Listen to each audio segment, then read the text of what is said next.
덴마크의 어느 길거리. 말도 안 돼. 저것들 지금 뭐 하는 거야? 이곳에는 한창 결혼을 준비 중인 덴마크의 한 젊은 여성이 있습니다. 그런데 이 여성은 마치 목격하면 안 될 것을 목격한 사람처럼 큰 충격에 휩싸인 채 혼자서 중얼거리고 있는데요. 큰 충격을 받은 것처럼 보이던 이 여성은 얼마 후 놀랍게도 동아시아 국가 한국에서 발견되었고, 그곳에서 여성의 인생은 완전히 뒤바뀌었다고 합니다. 도대체 그녀에게는 무슨 일들이 있었던 것일까요? 안녕하세요. 저는 덴마크에서 변호사로 근무 중인 이사벨라 올슨이라고 합니다.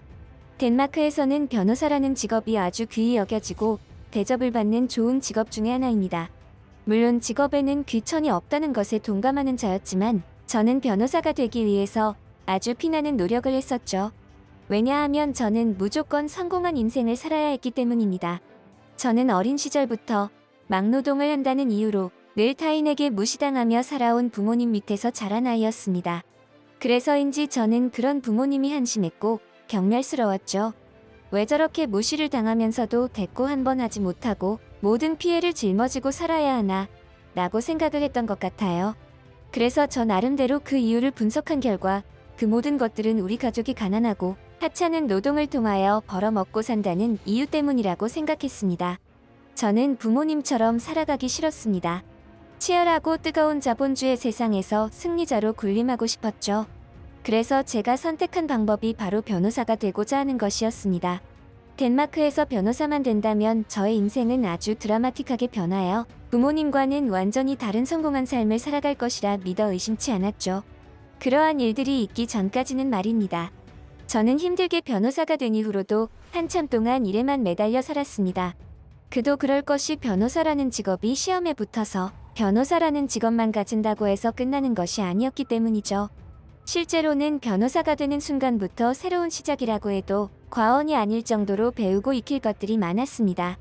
그렇게 몇 년 동안에는 또다시 시험을 준비하던 수험생의 기분으로 열심히 하루하루를 살아나갔죠. 그 결과 저는 어느 정도 변호사라는 직업의 이해도가 높아졌고, 여러 가지 일들이 어렵고 힘든 일이 아닌 쉽고 편한 일로 느껴질 정도의 내공이 쌓인 베테랑이 되어가고 있었습니다. 그리고 언제부터인지 그때부터는 서서히 주변에서 남자를 소개해주겠다는 분들이 많아지고 있었죠. 덴마크에서 변호사가 되면 결혼을 일찍 한다는 말이 있을 정도로 주변에서 소개가 자주 들어오는 인기 직업이라는 말을 들었지만 그것을 직접 몸으로 겪으니 기분이 남다르더군요. 마치 이미 제가 성공한 인생을 살고 있다는 착각이 들 정도로 말이에요. 저 또한 이제는 직업적인 안정감도 갖추었겠다. 잘난 남자를 만나서 결혼하여 가정을 꾸리고 안정적인 생활을 하고 싶은 마음이 있었습니다. 그래서 저는 고민 끝에 선 자리를 나서보기로 작정했죠. 쉬는 날 선 자리에 입고 나갈 옷을 구매하기 위해 쇼핑센터에 갔을 때였습니다. 그동안 남자는커녕 연애 한번 해보지 못한 저는 한껏 들떠서 이것저것 예뻐 보이는 옷들을 주워 담으며 쇼핑하고 있었죠. 그런데 바로 그때 저는 소스라치게 놀라며 기겁하고 말았습니다. 물론 저도 정신이 딴 데 팔려 있었기도 했지만 제 앞에서 오던 웬 남자 한 명이 제 몸에 커피를 잔뜩 쏟아버렸지 뭐예요. 기분 좋게 쇼핑 중이던 저는 갑자기 기분이 팍 상해버렸죠. 저에게 커피를 쏟은 남자는 동양인으로 보였어요. 키는 보통이었고 피부는 조금 까무잡잡했죠.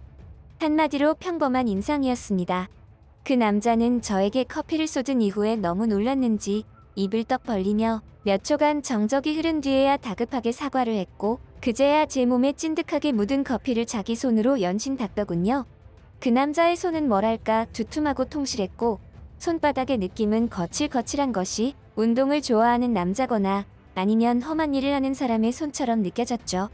아니나 다를까 그 남자는 한국에서 건축 노동을 하는 사람이라고 소개하더군요. 근데 커피를 쏟은 게 너무 미안하다며 자신이 커피를 한 잔 사겠다고, 그리고 세탁비를 물어주겠다고 했습니다.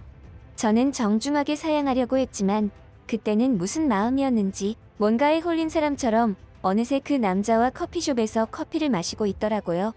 참 이상한 일이었죠. 한국에서만 살다 보니 처음에는 덴마크에서 생활하는 게 적응이 안 되더라고요.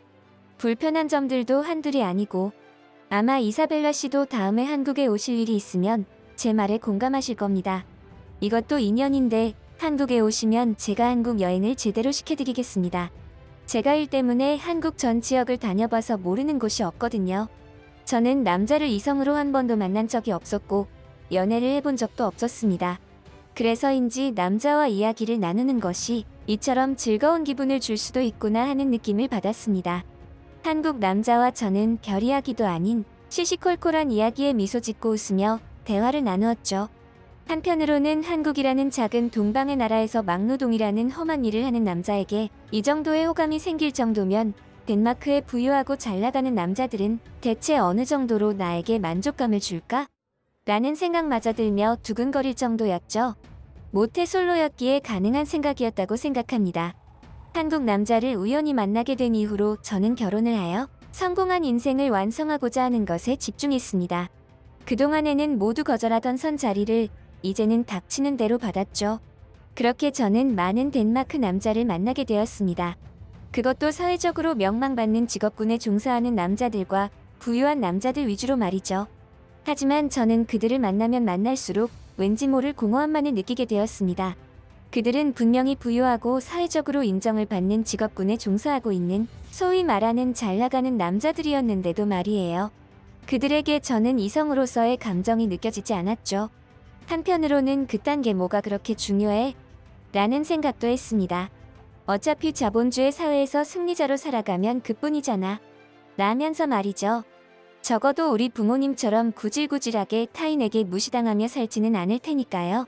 그렇게 사느니 차라리 사랑은 없어도 부유한 삶을 사는 게 낫다고 생각했습니다. 그러면서도 한편으로는 저의 마음속 한켠에는 그런 제 생각들에 대한 미심쩍은 의심이 뿌리를 내리고 있었죠. 진짜 솔직하게 과연 내가 사랑 없는 결혼을 통해 성공한 삶을 살 수 있을까? 하는 생각들 말이에요. 결국 저는 그러한 고민을 하면서 한 남자와의 연애를 시작하게 되었습니다. 존이라는 이름을 가진 그 남자는 덴마크에서 이름만 들어도 알만한 기업을 운영 중인 기업가였고 아주 매너 있는 남자였죠. 아, 이사벨라 씨. 이쪽은 제 일을 도와주고 있는 비서 미카엘이라고 합니다. 오늘은 일 때문에 이곳까지 동행하게 되었습니다. 괜찮으시겠지요? 존은 어딜 가나 비서를 데리고 다닐 정도로 회사 일에 진심인 사람이었습니다. 하긴 그러기에 그토록 명망 높은 기업을 일궈낼 수 있었겠죠. 그런 부분들은 정말이지 한 명의 인간으로서 존경받아 마땅한 일이었습니다. 존은 분명히 부족함이 없는 훌륭한 남자였고 괜찮은 남자였지만 이상하게도 저에게는 이성으로서의 호감은 생기지 않더군요. 하지만 그것을 채워줄 것들이 넘쳐나는 남자였습니다. 늘 저에게 매너 있게 행동했고 저를 위해주는 말들을 자주 했죠. 그 사람도 저와 결혼을 전제로 만났습니다.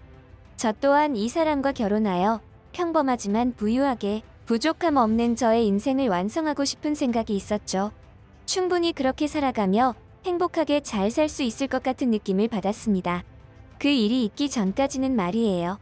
존과의 결혼 준비를 진행하던 저는 어느 날 우연히 어떠한 장면을 목격하게 되었는데 아직도 저는 그날을 잊지 못합니다. 저에게 있어서는 처음 겪는 일이었고 너무나 충격적인 장면이었기에 더더욱 그랬죠. 그건 바로 저의 결혼 상대자인 존이 바람을 피우는 장면이었습니다. 존과 정체를 알 수 없는 한 여성은 거리에서 주변 사람들을 의식하지 않은 채 아주 진한 스킨십을 주고받으며 정신을 못 차리고 있더군요. 그런데 잠시 후 그 여성의 정체를 알게 되자 저는 한 번 더 놀라고 말았는데요. 저도 아는 인물이었거든요. 그 여자는 존이 늘 데리고 다니던 여비서였습니다. 왠지 처음 봤을 때부터 느낌이 싸하긴 했는데 워낙 제가 남자나 연애 쪽으로는 젬병이다 보니 이런 쪽으로는 아예 생각지도 못했죠. 저는 순간적으로 너무나 당황스러워서 바보가 된 기분이었어요. 대체 내가 지금까지 뭘 하고 있었던 거지? 내가 저런 인간과 결혼을 준비하고 있었던 거야? 저 자신에게 자괴감이 들었고 별의별 오만 가지 생각들이 다 들더군요. 스트레스가 극에 달했어요. 진짜 어이없는 것은 그 와중에도 저는 타인들에게 보여지는 저의 성공한 인생을 위해서 이 모든 것들을 모른 채 하며 결혼을 진행해야 하는 것일까? 하는 질문을 자신에게 던져보았다는 점이었습니다. 저 자신이 증오스럽기까지 한 순간이었죠. 결국 저는 그 이후로도 끝내 존에게 말하지 않았습니다. 네가 했던 그 더럽고 역겨운 이들을 내가 보았다는 그 말을 말입니다. 망설이고 있는 거였어요. 아직도 확신이 서지 않았고 제 마음속에서는 저울질을 하고 있었거든요. 역겹다고 하셔도 어쩔 수가 없습니다. 정말 역겹지만 그게 저였으니까요. 저는 그런 역겨운 여자였습니다. 자괴감에 빠져서 한동안 술에 의지하여 지냈습니다. 왜 그랬는지는 모르겠지만 그 당시에 잠깐 스쳐 지나가듯 만났던 한국 남자가 생각이 났고 그 남자를 보았던 덴마크의 동네로 갔죠. 그리고 그곳에 있는 바를 찾았습니다. 그런데 참으로 이상한 일이죠. 뭔가를 생각하고 원하면 가끔 그 일들이 현실로 다가오는 일들이 있는데 그날도 저에게 그런 일이 생겼습니다. 그때 제 몸에 커피를 쏟으며 알게 된 한국 남자를 그곳에서 다시 만나게 되었거든요. 그 사람을 생각하면서 오게 된 동네여서 그런지 더더욱 반가운 마음이 컸습니다. 저의 마음을 그 남자에게 전부 드러내지는 않았지만 이곳에서 그 사람을 만난 것에 대한 반가움과 동시에 뭔지 모를 이상한 감정까지 솟구쳤죠. 기용이라는 이름을 가진 한국 남자와 그곳에서 많은 이야기들을 나누었고 다음날 눈을 떴을 때 우리는 한 침대에 누워 있었습니다. 그 사람과 같이 맞이한 아침은 숙취에도 불구하고 정말이지 개운한 느낌마저 들었죠. 정신도 맑아지는 느낌이었고요. 그날 이후로 저는 조금씩 생각들이 정리되는 느낌이었습니다. 특히 기용 씨가 저에게 해준 조언들이 기억에 깊이 각인되었죠. 이사벨라 씨, 사랑 없는 결혼은 절대 안 돼요. 제 지인 중에서도 그런 사례가 많거든요. 뭐랄까, 사람을 보지 않고 그 사람의 배경만 보고 결혼을 하는 케이스 말이에요. 근데 그 사람들 지금 전부 어떤 인생을 살아가고 있을까요? 단 한 명도 빠짐없이 이혼하고 그때의 선택을 후회하고 있더라는 거예요. 진짜 행복은 물질적인 것에서 오는 것이 전부가 아니라는 걸 깨달은 거죠. 물론 그 대가는 충분히 치렀고 지금은 다들 행복하게 살려고 노력하고 있답니다. 제 생각은 그래요. 이사벨라 씨가 원하는 그 성공한 인생이라는 건 말이에요. 결국에는 이사벨라 씨가 행복해야 내 인생은 성공한 인생이다 라고 말할 수 있지 않을까요? 기용 씨에게 그러한 말을 들었을 당시에는 꽤 술에 취한 상태였음에도 술이 깬 지금까지도 너무나 선명하게 기억나는 걸 보면 저에게 꽤 감명 깊은 말이었나 봅니다. 저는 기용 씨의 조언 덕분에 제가 놓치고 있었던 부분들이 무엇이었는지 깨달았습니다. 기용 씨는 참 매력적인 남자였죠. 처음 만났을 때도 호감이 가는 남자였지만 오늘 만났을 때는 더 매력적으로 다가오더라고요. 보면 볼수록 저에게 이성으로서의 호감이 생겨났죠. 그래서였을까요? 저는 정말이지 믿을 수 없을 정도로 어처구니 없는 선택을 저지르고 말았습니다. 결혼을 준비하던 존에게 파혼을 선언했죠. 존, 나는 당신과 결혼을 할 수 없을 것 같아요. 어쩌면 당신보다 진짜 속물은 저였을지도 모르겠네요. 당신의 그 역겹고 더러운 이중 생활을 눈 감고 결혼하려고 했던 저였으니까요. 하지만 이제는 아니에요. 당신 같은 사람과 평생을 행복하게 살 자신이 없어요. 그 비서년이랑 행복하게 잘 살아요. 저는 존에게 파혼을 선언한 뒤 알 수 없는 흥분감에 온몸을 주체할 수가 없었습니다. 그때는 딱 한 가지밖에 떠오르지 않았죠. 기용 씨. 냅다 뛰어 택시를 탄 저는 기어이 기용 씨가 일하고 있는 건축 공사 현장에 도달했습니다. 그리고 저는 지저분하고 덥수룩한 먼지를 둘러쓴 기용 씨를 발견했고 그에게 다가가 고백했죠. 당신을 사랑하고 있는 것 같다고. 하지만 이게 무슨 일일까요? 기용 씨는 갑작스러운 저의 행동에 당황하지 않았고 오히려 이 순간을 기다려온 사람 같았습니다. 차분하게 저를 반기던 기용 씨는 조용히 제 앞에서 한쪽 무릎을 꿇으며 저의 손등에 키스했죠. 프러포즈는 내가 할 수 있게 해주지. 무슨 여자가 이렇게 성미가 급해?